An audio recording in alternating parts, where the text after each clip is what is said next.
창세기 17장 3절로 8절 말씀 교독합니다. 창세기 17장 3절로 8절 말씀 교독합니다.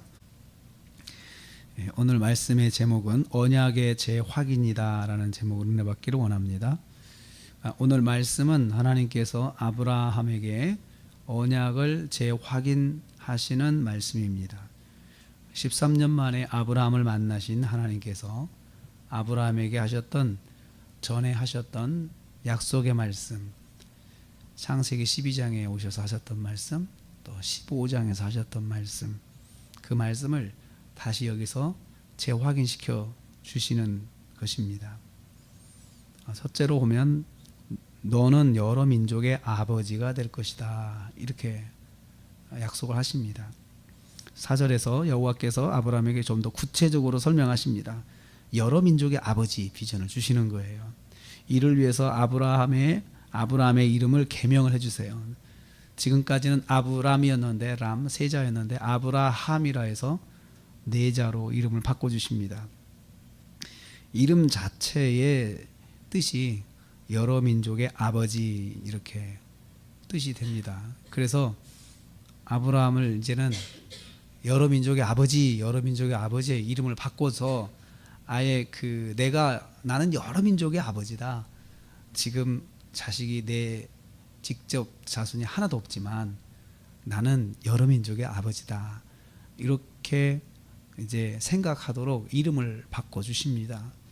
그래서 하나님께서 아브라함의 이름 자체를 우리식으로 말하면 개똥의 아버지 이렇게 불러놓고 아예 이름부터 줘놓고 그렇게 자식에 대한, 민족에 대한, 자녀에 대한 비전을 주시는 것입니다. 아브라함을 다루시는 하나님의 그런 모습을 보면 아브라함을 돕기 위해서 구체적으로 설명하시고 이해시킨 하나님을 볼 수가 있어요. 14년 동안 침묵하시고 만나주신 하나님께서 아브라함을 책망하시기 이전에 책망하시지 않고 아브라함을 어떻게 하면 내가 하는 말을 잘 이해하고 붙잡을 수 있을까, 아브라함을 이해시키기 위해서 굉장히 노력하신 하나님을 여기서 볼 수가 있습니다. 또 두 번째로 보면 아브라함의 이름을 통해 영원한 언약을 확인해 주십니다. 6절을 보면 아브라함 이름에 담긴 비전은 자손들을 통해서 민족들이 나오고 왕들이 나올 것을 말씀해 주십니다. 그래서 내가 너로 심히 번성하게 하리니 내게서 민족들이 나오고 왕들이 나올 것이다. 그냥 단순히 아브라함의 자식이다 이렇게 끝나는 것이 아니고 여러 민족들이, 너의 자식을 통해서 여러 민족들이 나오고 그 다음에 왕들이 나올 것이다. 왕에 대한 비전을 주세요. 이 자식들이 무엇을 할 것인가에 대해서 구체적으로 설명을 해 주시는 것입니다. 이 말씀을 아브라함과 아브라함 후손들 사이에 영원한 언약으로 삼으시겠다, 그렇게 약속을 하십니다. 영원한 언약을 삼겠다. 그러니까 너로만 끝나는 것이 아니고 네 자손들에게 영원히 지속될 수 있도록 내가 약속을 하마, 이렇게 말씀을 하십니다. 원대한 말씀을 아브라함에게 하시는 거죠. 앞으로 장래의 비전, 먼 장래에 대한 비전을 아브라함의 자식들을 통해서 이루어질 것을 하나님께서 구체적으로 설명을 해 주십니다. 그러나 이 말씀들은 지금은 아브라함에게는 단지 말뿐인 거잖아요. 말씀인 거죠. 말씀으로만 오는 거예요. 그래서 지금 하나님께서 구체적으로 아브라함의 장래에 대해서, 후손들의 장래에 대해서 설명해 주시는 것은 참 원대하고 감사하지만 지금 당장은 믿음으로 받아야 되는 말씀이에요. 믿음으로. 그래서 하나님의 말씀은 항상 먼저 믿음으로 받아야 은혜가 됩니다. 먼저 믿음으로 받아야지. 우리는 보통 증거를 손에 쥐고 말씀을 들으려고 하거든요. 근데 하나님께서는 아브라함에게 그렇게 구체적으로 설명하시면서도 이 하나님의 말씀을 믿음으로 받을 것을 요청하시는 거예요. 지금은 믿음으로 받아야 돼요. 그래서 하나님의 말씀, 축복은 먼저 믿음으로 받아야 축복을 받습니다. 그래서 믿음은 선불이다, 저는 그렇게 생각을 해요. 믿음은 선불이에요. 먼저 내가 믿고 행동을 해서 뒤에 결과를 얻는 것이 그게 믿음입니다. 세 번째로 이 약속의 말씀은 나의 하나님 믿음으로 붙잡아야 지켜질 수가 있어요. 나의 하나님 믿음으로. 그래서 7절 후반부부터 반복되는 말씀이 나는 너와 내 후손의 하나님이 되리라. 8절에 나는 그들의 하나님이 되리라. 이렇게 하나님께서 약속을 하시거든요. 그러니까 이런 일들이 어떻게 이루어져? 그럴 때 하나님이 나의 하나님이시지, 내 편이시지, 또 나와 함께 하시는 하나님이시지, 그 전능하신 하나님이 그 말씀을 하셨고 그 하나님이 항상 나를 떠나지 않으시고 나와 함께 하시지 라는 믿음을 가져야 하나님께서 내게 주신 말씀들이 항상 유지가 된다는 것입니다.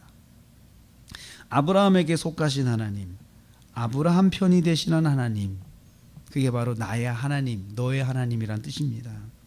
그 증거로 하나님께서 가나안 땅을 주셔서 영원한 상속지로 삼겠다, 영원한 기업으로 삼겠다, 증거로 가나안 땅을 내가 주겠다는 거죠.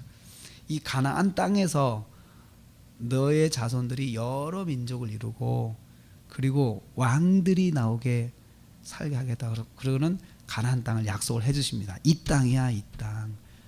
이 땅을 내가 너에게 줄 것이다 라고 약속을 하십니다. 하나님은 아브라함에게 하나님의 약속을 더 구체적으로 설명을 하십니다. 그러면서 아브라함이 하나님을 믿고 약속을 붙잡도록 인도하십니다. 흔들리지 않고 약속 붙잡도록 더 설명을 해주시는 거죠. 설명을 해주신 이유가 뭘까요? 아브라함이 흔들리지 말라는 거예요. 내 말을 믿고 흔들리지 않고 그대로 네가 살아야 된다. 그것을 하나님께서 그 말씀하시기 위해서 붙잡아 주시는 거예요. 하나님은 우리가 하나님 말씀대로 따라가도록 참으시면서 인도해 주시는 분이세요. 그래서 하나님의 헤세드, 하나님의 자비하심이 뭐냐면요, 때로는 우리가 어긋날 때가 있거든요. 그럴 때 매를 들고 오시는 하나님이 아니시고 오셔서 깨닫게 하시고 설명해 주시고 느끼게 해 주시고 그렇게 인도하신단 말이에요. 그렇게 쭉 인도하시고 또 이끌어 주시는데도 불구하고 계속 어긋나면 그때 매를 드시더라고요. 하나님께서요. 이게 하나님의 사랑이에요. 아브라함을 이렇게 보면서 하나님께서 어긋난 아브라함을 찾아오셔서 바르게 갈 수 있도록 더 구체적으로 설명해 주시고 감동하도록 장례를 알려주시고 이렇게 하시는 것을 봅니다. 하나님은 어미하신 하나님, 공의로우신 하나님이시지만 그러면서도 사랑의 하나님이십니다. 그 하나님께서 우리도 어긋날 때 매를 들지 않으시고 매를 뒤로 사실은 꺾으셨다가도 매를 뒤로 딱 놓으시고 설명을 하시는 거예요. 야, 이렇게 하면 안 돼. 이렇게 해라. 그러면서 인도하신 하나님입니다. 그 하나님이 우리의 하나님이십니다. 오늘 아브라함에게 오셔서 구체적으로 설명하시고 이해를 도와주시는 하나님, 그 하나님이 저와 여러분도 그렇게 인도하십니다. 우리에게 말씀으로 이해를 도와주세요.